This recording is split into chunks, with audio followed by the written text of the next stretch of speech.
Bonjour à tous. Je vous propose de discuter pendant quelques minutes de la question du traitement de la douleur et de ses liens avec les interventions non médicamenteuses, en particulier sur le fait que le traitement de la douleur pourrait être considéré comme un paradigme des interventions non médicamenteuses. En effet, on commence à avoir une petite idée des indications qui poussent les gens à aller consulter pour bénéficier d'interventions non médicamenteuses. Alors bien sûr, il ne s'agit pas d'études épidémiologiques complètement bien bordées, pour la bonne et simple raison que c'est méthodologiquement impossible. On n'a pas de liste en France des soignants qui proposent des interventions non médicamenteuses, donc on ne peut pas échantillonner dessus, on ne peut pas faire d'épidémiologie descriptive sérieuse. Mais on commence à pouvoir croiser les sources d'informations. La société Médoucine, régulièrement, propose au congrès de l'ICEPS des posters là-dessus. On a des tests de science avec des sondages en ligne qui interrogent des patients qui vont consulter pour des interventions non médicamenteuses. Et en croisant ces sources d'informations, on réalise que les patients viennent consulter pour des problèmes psychologiques avec de la souffrance psychique, des pathologies fonctionnelles, et puis des pathologies douloureuses, au premier rang desquelles des lombalgies. Donc la douleur semble bel et bien un des éléments centraux qui font que les patients viennent consulter auprès de ces soignants. Alors, premier point, revenons aux fondamentaux. La douleur, on a l'impression de savoir ce que c'est, parce que quand on se coince les doigts dans une porte, on a l'impression que tout le monde ressent exactement la même chose, d'ailleurs quel que soit le pays dans lequel on vit, que l'on soit un homme ou une femme, etc. Donc la douleur, ça a l'air facile à définir. Et pourtant, en fait, c'est un peu loin d'être le cas. L'International Association for Study of Pain propose la définition suivante et vous allez voir qu'elle n'est pas si facile que ça à comprendre. La douleur serait une expérience sensorielle et émotionnelle désagréable. Donc déjà, on a sensorielle et émotionnelle. Donc expérience sensorielle et émotionnelle désagréable, associée à une lésion tissulaire réelle ou potentielle, ou ressemblant à ce type d'expérience. Alors on voit la lésion, effectivement, quand on se casse une jambe, on a mal. Donc, la lésion est là et déclenche la douleur. Potentielle, c'est-à-dire s'il y a une mise en tension d'un organe, la lésion n'est pas encore là, elle est potentielle et le stimulus douloureux arrive. Mais il y a des situations, et on le sait bien, où en fait le sujet a mal et cette sensation qu'il éprouve correspond à celle qu'il éprouverait s'il y avait un dommage tissulaire. C'est là qu'on voit tout de suite que la notion de douleur est une notion plus compliquée que ce qu'on pourrait penser. Alors, heureusement, il y a une physiopathologie de la douleur qui permet d'y voir un petit peu plus clair. Quand on se coince les doigts dans une porte, il y a les récepteurs au niveau de la main qui transmettent une information pour dire qu'il s'est passé quelque chose qui n'aurait pas dû se passer. Donc il y a des nocicepteurs et l'information passe par les nerfs, la moelle épinière et elle arrive au niveau du cortex cérébral, cortex singulaire, insulaire, préfrontal. Donc on voit qu'en fait le message douloureux qui va déclencher les réactions plus ou moins rapides de retrait et de protection, en fait arrive dans des zones du cerveau qui vont associer vers un ensemble d'expériences émotionnelles du sujet. Et ce qui fait que quelque part, quand on a mal, en nous, résonne peut-être l'ensemble des situations dans notre expérience qui se sont rapprochées de peu ou de près à ce qu'on est en train de vivre. Et c'est pour ça que le vécu douloureux est aussi un vécu émotionnellement très chargé. Alors je viens de prononcer le mot émotion. Et vous savez qu'il y a un débat sur le fait que la douleur est quelque chose de registre des émotions ou pas. Alors, lisons la définition des émotions. Je prends la définition sur le Wikipédia francophone parce qu'elle est la plus explicite. La traduction du Wikipédia anglophone arriverait à peu près à la même chose et ces définitions sont issues de manuels de psychologie compagnons sur rue.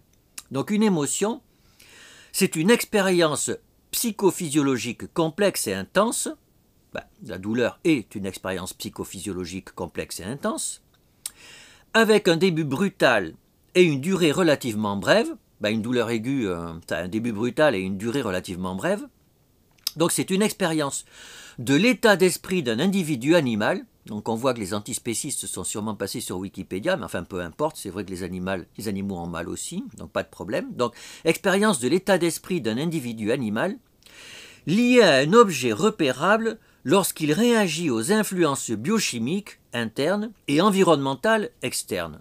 Ben, la douleur, c'est exactement ça. C'est une expérience complexe et intense liée à une influence biochimique ou environnementale.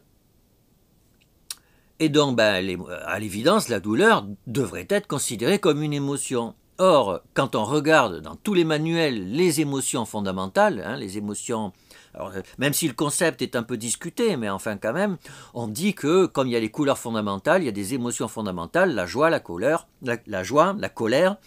la peur, la tristesse, le dégoût, et certains rajoutent la surprise. Donc joie, comme émotion positive, il n'y en aurait qu'une. Et puis comme émotion négative, colère, peur, tristesse, dégoût. Et jamais la douleur. Donc pourquoi y a-t-il un consensus pour dire que la douleur est étrangère à toutes les formes d'émotions fondamentales, alors que quand on regarde les définitions, ben, la définition de la douleur est complètement compatible avec la définition d'une émotion. Alors pourquoi? Peut-être parce que, quelque part, c'est le corps qui a mal dans notre imaginaire. On se coince les doigts dans la porte, donc on a mal. C'est le corps qui fait qu'on a mal. Alors que les émotions, elles sont vécues à l'intérieur de nous. Et c'est vrai que, quelque part, c'est bien le corps qui serait à l'origine de la douleur, et quand c'est le sujet qui ressent une émotion proche de la douleur, on dit que le sujet y souffre, et pas qu'il a mal. Et il y a un très beau texte de Paul Ricoeur sur souffrance et douleur que l'on peut trouver sur Internet, il fait quelques pages et je le vous recommande, qui explique en quoi souffrance et douleur sont des choses différentes. Alors il dit la chose suivante, on s'accordera donc pour réserver le terme douleur à des affects ressentis comme localisés dans des organes particuliers ou dans le corps tout entier, alors que le terme de souffrance serait réservé à des affects ouverts sur la réflectivité, le langage, le rapport à soi, le rapport à autrui, le rapport au sens, au questionnement. Donc la douleur serait dans le corps et la souffrance dans l'existence. C'est moi qui résume ce qu'il vient de dire. Mais la douleur purement physique, reste un cas limite, comme l'est peut-être la souffrance supposée purement psychique, laquelle va rarement sans quelques degrés de somatisation. Ce chevauchement explique les hésitations du langage ordinaire. Nous parlons de douleur à l'occasion de la perte d'un ami, mais nous déclarons souffrir d'un mal aux dents. Donc on voit que effectivement, dans le langage courant, la douleur c'est l'organe, c'est la jambe qui s'est cassée, c'est le doigt dans la porte, alors que je souffre dans mon existence. Et pourtant, on dit que l'on a de la douleur à la perte d'un ami et qu'on souffre d'un mal aux dents. Et donc on voit que quelque part, ce clivage entre corps et esprit, il pose des problèmes et tout le monde le sait. Sauf que, tout le monde le sait, sauf que, en tout cas c'est ce que dit un anthropologue comme Philippe Descola, le dualisme corps-esprit, il est consubstantiel à l'humanité. Il semble que dans toutes les sociétés humaines, il y ait ce qu'on appelle une intériorité et une physicalité. Donc les humains auraient à l'intérieur d'eux quelque chose que l'on appelle un esprit, et puis ils savent aussi qu'ils ont un corps qui est matériel. Et d'une société à l'autre, c'est notre façon de penser l'intériorité et la physicalité qui changent. Par exemple, nous, notre physicalité, on la partage avec les cailloux, avec les animaux, avec la rivière. Nous sommes constitués d'atomes. Alors que notre esprit est différent de l'esprit du ver de terre ou de la rivière. La rivière n'est pas d'esprit et le ver de terre, vraisemblablement pas trop. Alors que pour les animistes, leur esprit est en communion avec l'esprit de la rivière, alors que leur corps, bien entendu, n'a rien à voir avec celui du ver de terre. Donc il y a un dualisme esprit-physique qui, en particulier, structure très fortement notre médecine occidentale. Et ce qui fait que d'un côté, quand vous avez de la souffrance qui est liée à l'intérieur de vous, souffrance qu'on appelle émotionnelle, ça va vers une discipline particulière qui est la psychiatrie. Et quand vous souffrez en lien avec votre corps, ça va vers d'autres spécialités qu'on appelle spécialités somatiques. Et c'est pour ça d'ailleurs que les spécialistes de la douleur, le plus souvent, mais il y a des exceptions notables, ne sont pas des psychiatres, ils sont des anesthésistes par exemple. Alors naturellement, dans la réalité clinique, tout est plus compliqué. Et il y a tout un tas de maladies pour lesquelles on pourrait discuter. Quand un accident vasculaire cérébral, par exemple, il peut avoir des séquelles motrices. Et donc, à l'évidence, c'est le corps qui est touché, c'est pas l'esprit. Mais il y a des accidents vasculaires cérébraux qui n'affectent pas le fonctionnement du corps, mais uniquement le fonctionnement de l'esprit. Et dans ces cas-là, pourquoi ce ne seraient pas les psychiatres qui s'en occuperaient? Pareil, aujourd'hui, alors la sclérose en plaques et la maladie de Parkinson ont une symptomatologie motrice, mais en fait, elles touchent aussi, ces pathologies, beaucoup la vie émotionnelle, et certains commencent à dire que la maladie de Parkinson et la sclérose en plaques sont des maladies neuropsychiatriques. Et à l'opposé, on sait aujourd'hui que dans la schizophrénie, il y a des prodromes avec une symptomatologie motrice, et de la même façon, dans la dépression, le corps souffre. Les patients sont constipés, par exemple, ont du mal à dormir, et donc il y a de la physicalité dans la dépression ou dans la schizophrénie. Et il y a même, dans l'asthme, par exemple, on a montré que des psychothérapies pouvaient être efficaces sur le volume expiré maximum seconde, alors que l'asthme est considéré comme une maladie somatique et le VEMS est purement lié à la physicalité. Et d'ailleurs, quand on commence à dire que dans l'asthme, les psychothérapies peuvent être efficaces, tout de coup, les gens répondent non et ils sont choqués. Alors pourquoi les gens seraient choqués de dire que quelque part la sclérose en plaques, des AVC ou l'asthme sont en partie des maladies psychiatriques? Vous le savez, c'est que quelque part, c'est pas bien considéré d'avoir une maladie psychiatrique. Et quand on y réfléchit de plus près, d'ailleurs, on trouve ça dans l'étymologie. Psychiatrie, ça vient de esprit. Esprit en latin c'est spirare, spirare c'est le souffle, le vent, et vous savez quand on dit c'est du vent, c'est rien. Et donc les patients psychiatriques, toutes les maladies psychiatriques, plus ou moins directement, sont considérées comme des maladies du rien du tout, et d'ailleurs pour beaucoup, être psy c'est d'être un malade imaginaire. Alors, après ce préliminaire un peu long mais qui était nécessaire, on va revenir aux interventions non médicamenteuses. Souvenez-vous de la définition qu'on en donne maintenant. En grande partie grâce à Grégory Nino, il faut le reconnaître. Les interventions non médicamenteuses sont des interventions non pharmacologiques fondées sur des données probantes, hors chirurgie et dispositifs médicaux. Donc non pharmacologique, non chirurgie, non dispositif médical. Alors au bout du compte, ces interventions non médicamenteuses, si elles sont non pharmacologiques, ni chirurgicales, ni dispositif médical, en fait, ce sont des maladies. Alors, j'allais dire, ce sont des maladies qui ne s'intéressent pas au corps. Mais non, le corps, vous allez voir, ce n'est pas le bon mot. Ce sont des maladies qui ne s'intéressent pas au soma. Le soma, c'est l'ensemble des cellules qui nous constituent. Et on voit bien qu'un produit pharmacologique, il agit sur les cellules. Et d'ailleurs, c'est pour ça qu'on va le comparer à un placebo. C'est que le placebo, lui, quelque part, il n'agit pas directement sur les cellules. Et la chirurgie, bien sûr, le dispositif médical, ça agit sur les organes, c'est-à-dire sur les cellules. Donc, les interventions qui ne sont pas les INM, elles agissent sur le soma. Eh bien, les INM, elles agissent sur ce qui n'est pas le soma. Alors, qu'est-ce qui n'est pas le soma? Alors, bien sûr, ce qui relève de la psychologie, et effectivement, beaucoup d'interventions de psychothérapie relèvent de la définition des interventions non médicamenteuses.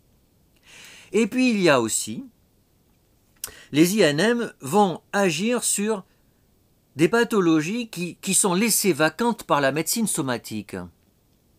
Pourquoi elles sont laissées vacantes, ces pathologies?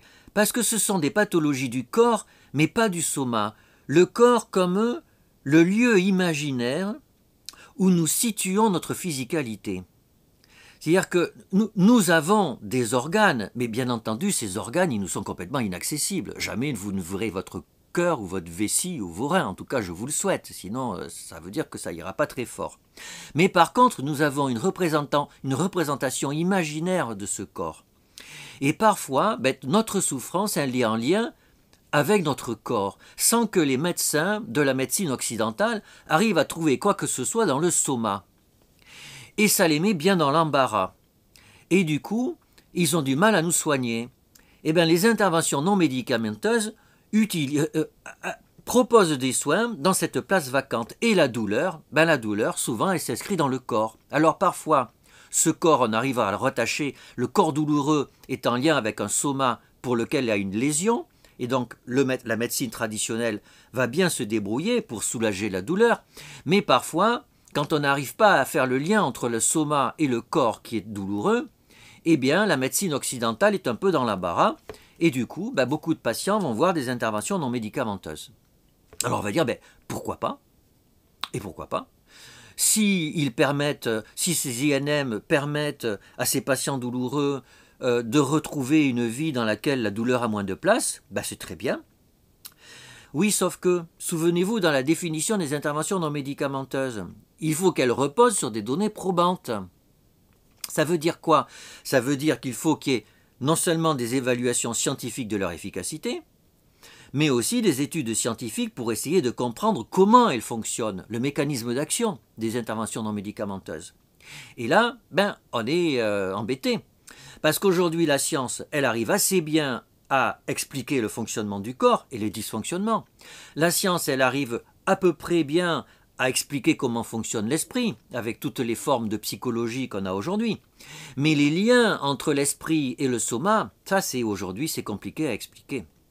Alors on voit que les neurosciences commencent à ouvrir des portes intéressantes et peut-être que dans 5 ou 10 ans, on aura des explications à ces liens complexes entre esprit et soma. Mais aujourd'hui, ce n'est pas le cas. Et alors, comme ce n'est pas le cas, il y a un risque. Et ce risque, c'est que pour expliquer le fonctionnement de ces interventions non médicamenteuses, qu'on fasse appel à des conceptions magiques. Et là, c'est potentiellement un problème. Parce que autant, moi je trouve nous avons le devoir d'accepter un patient qui vient avec des explications magiques concernant ses problèmes de santé. On a accepté les patients tels qu'ils sont, et pas tels qu'on voudrait qu'ils soient. Autant, je trouve problématique que des soignants proposent des soins qui reposent sur des soubassements que moi j'appelle relevant de la magie. Pourquoi? Parce que comme la magie n'est pas bordée par un savoir ouvert à la critique, ouvert à des publications mondialisées, il y a un risque de dérive et on sait qu'un certain nombre d'interventions non médicamenteuses ont potentiellement un risque de dérive. Voilà ce que je voulais vous dire. Malheureusement, on ne va pas pouvoir en discuter en face à face comme je voudrais, mais ça sera peut-être pour une autre fois.